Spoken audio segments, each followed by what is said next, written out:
Ini datang dari No Name. Shalom pendeta. Saya mau bertanya dalam Kejadian 1 ayat 2 sampai 10. Apakah yang diceritakan dalam Alkitab? Mohon penjelasannya pendeta. Terima kasih. Baik pendeta, kita akan bacakan ayatnya. Terima kasih. Mungkin baca ayat yang kedua dan ayat yang ketiga lah. 2 dan 3 pendeta ya. Ini dari Kejadian pasal 1 ayat 2 dan 3. Bumi belum berbentuk dan kosong. Gelap gulita menutupi samudra raya, dan roh Allah melayang-layang di atas permukaan air. Ayat yang ketiga. Berfirmanlah Allah, jadilah terang, lalu terang itu jadi.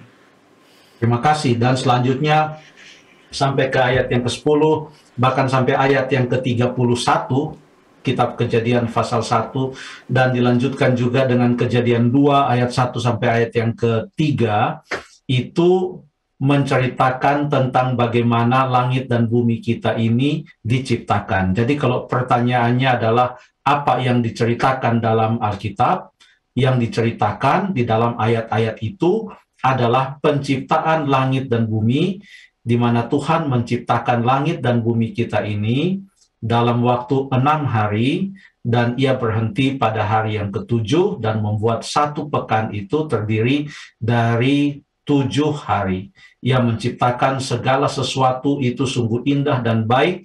Untuk setiap hari di mana ia menciptakan sesuatu, maka selalu ayat Alkitab mengatakan, dan Allah melihat apa yang dilakukannya itu baik, apa yang diperbuatnya baik, apa yang dijadikannya baik.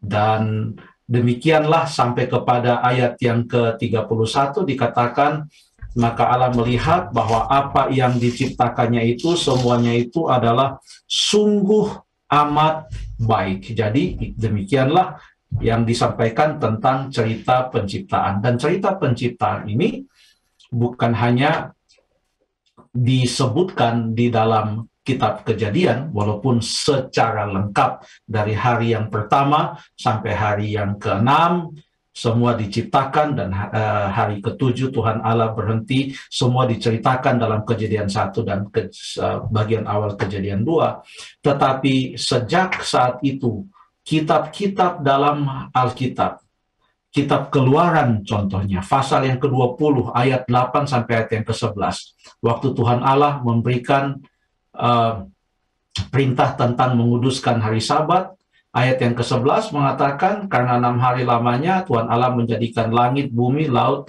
dan segala isinya, dan ia berhenti pada hari yang ke-7. Itulah sebabnya Tuhan Allah memberkati hari Sabat dan menguduskannya.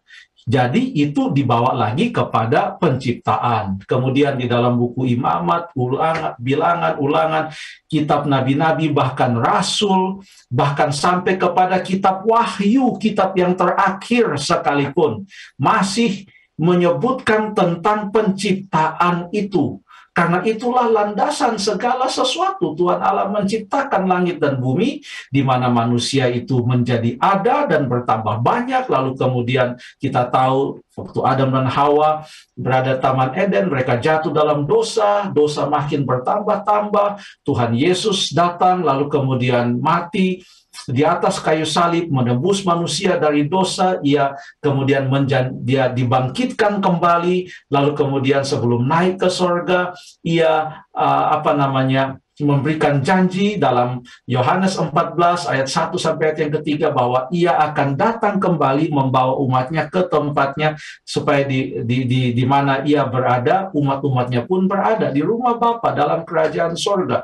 Dan itu semua mulai dari penciptaan, sampai kepada kedatangan Yesus yang kedua kali, lalu ceritanya bersambung, bagaimana dosa akan dibinasakan, bumi ini akan diperbaharui, lalu kemudian dalam Kejadian pasal yang ke-21 mengatakan di dalam ayat yang ke-5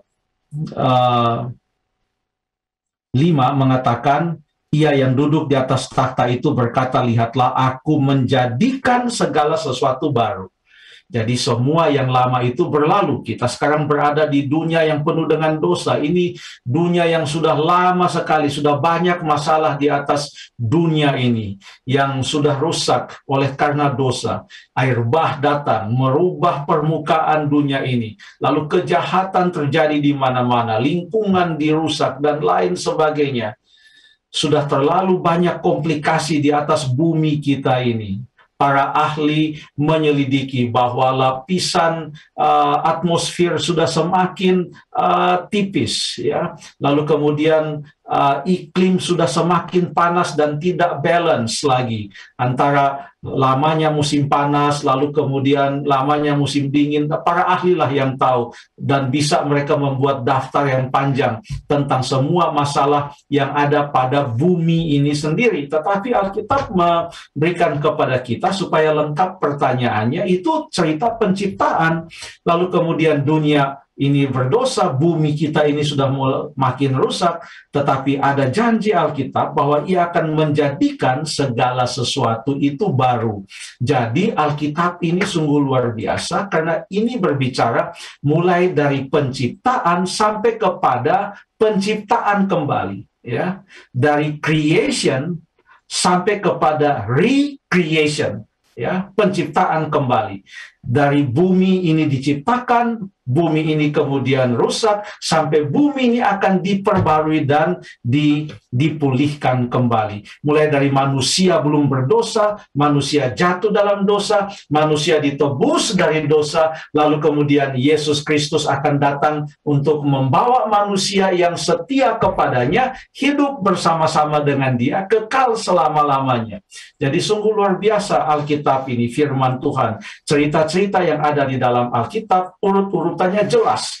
Nama-nama tempatnya jelas. Ada, masih banyak yang bisa kita temukan nama-nama itu sekarang. Ini bukan nama-nama orang atau nama-nama tempat yang berasal dari the unknown world, di mana tidak tahu ini di mana tempatnya, petanya di dunia di mana ini. Sekarang pun masih banyak nama-nama yang kita temukan di Alkitab, ada sekarang disebutkan. Kalaupun tidak kita temukan tempatnya seperti yang dahulu ada, penggalian-penggalian arkeologi telah menemukan begitu banyak bukti bahwa cerita-cerita yang disebutkan di dalam Alkitab ini betul-betul terjadi di dalam garis waktu sejarah. Urutannya jelas, tempatnya jelas, tokoh-tokohnya jelas, peristiwa-peristiwanya jelas. Dengan demikian, kedatangan Tuhan Yesus yang pertama lahir lahir di Bethlehem, kehidupannya, pelayanannya, kematiannya, semuanya terjadi di dalam zaman sejarah, dan bukan sebuah fiksi, bukan sebuah dongeng. Itu betul-betul terjadi, dan karena semua itu betul-betul terjadi, maka percayalah, janji-janjinya itu pun akan betul-betul terjadi, yaitu termasuk, dan ini adalah grant, ya, yaitu kedatangan Tuhan Yesus yang kedua kali itu pasti akan terjadi. Jadi kita bersyukur, kita belajar Alkitab, dan kita boleh percaya inilah firman Tuhan yang menjadi pelita bagi kaki kita dan terang bagi jalan kita. Mazmur 119 ayat 105 yang menuntun kita di dalam kebenaran. Yohanes 17 ayat 17, firman Tuhan adalah kebenaran. Kurang lebih demikian. Terima kasih.